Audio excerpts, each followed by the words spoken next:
We start with Harry Smith in 1950, a beatnik weirdo living in New York City. His huge collections were insane of Easter eggs and paper airplanes, and rare records. He had about 1,060,000. To change America through music was his hope, and to make some money because he was broke, he compiled a triple-decker collection of songs from his records, released as the Smithsonian Anthology of American Folk.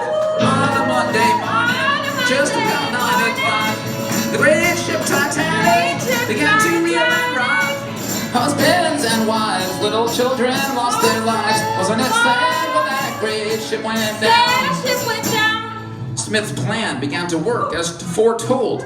This weird music began to take hold. It sparked an interest in these forms of life underground from the norms, and soon millions of folk records were being sold. So by the early 60s, Joan Baez, Bob Dylan, Phil Oakes were all inspired by those old folks. Then one strange duo of downtowners, called the Holy Modal Rounders, began to make it more anarchistic with weird voices and drug jokes. Mom's out there, switching in the kitchen and dad's in the living room, grousing out a bitchin'. I'm out here, kicking the gong for euphoria, euphoria. When your mind starts wheeling and walking, your inside voice starts wheeling and squawking, floating around on the belly on a cloud, singing euphoria. That was 1964. Then in 1965, Lou Reed and John Cale in a Ludlow Street dive had a similar musical spin, sort of like the Holy Modal Rounders, acoustic and violin, with even more New York street drug jive. Hey white boy, what you doing uptown? Hey white boy, you chasing our women around? Pardon me, sir, nothing could be further from my mind. I'm just waiting for a dear, dear friend of mine. I'm waiting for a man. Well, in 1965, the Holy Modal Rounders met some other intellectual thugs on East 10th Street who called themselves the Fugs.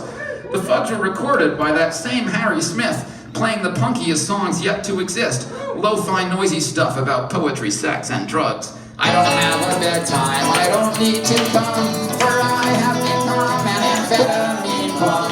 If you don't like sleeping and don't want to screw, then you should take lots of amphetamine too.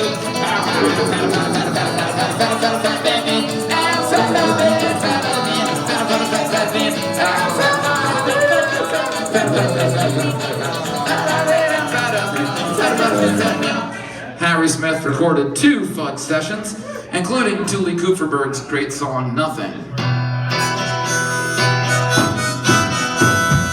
Monday, nothing. Tuesday, nothing. Wednesday, Thursday, nothing. Friday for a change, a little more nothing. Saturday, once more nothing.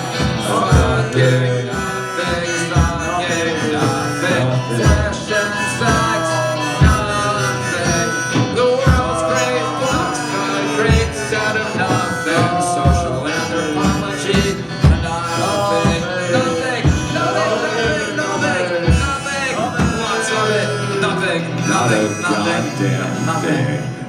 The Fugs were real poets with real topics to speak out, and through the new underground scene, this weird music could leak out, beginning the punk idea that anybody could do it without needing much musical ability to it, and this new crazy music was soon labeled Freak Out. In 1966, the Fugs signed to New York label ESP. The same label put out a freak out band called The Gods, spelled with a Z. The Gods accomplished the feat of making even the Fugs music sound sweet, with the least musical folk punk racket in history.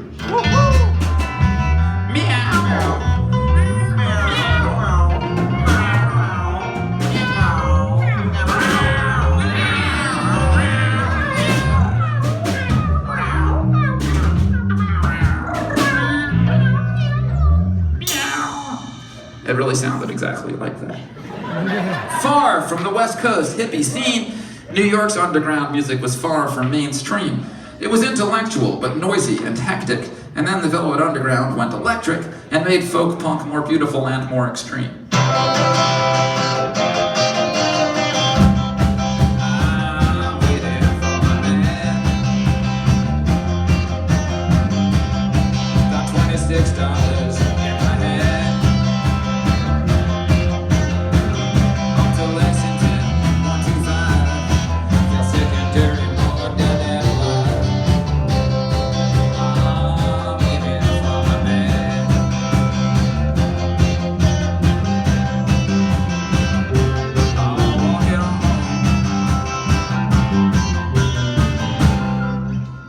could stop New York's strange folk punk tide. In 1968 came David Peel and the Lower East Side.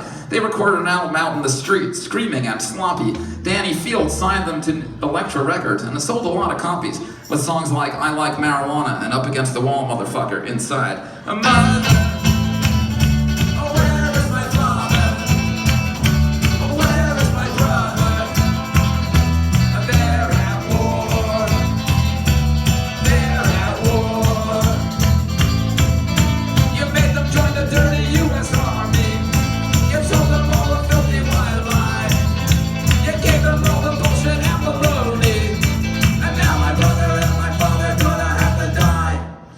The Stooges were a freak-out band in Detroit, but folks ignored them until Danny Fields brought them to New York and had John Cale of the Velvets record them.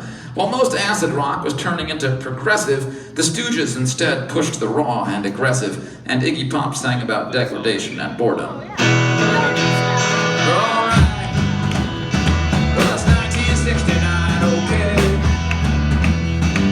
War across the USA.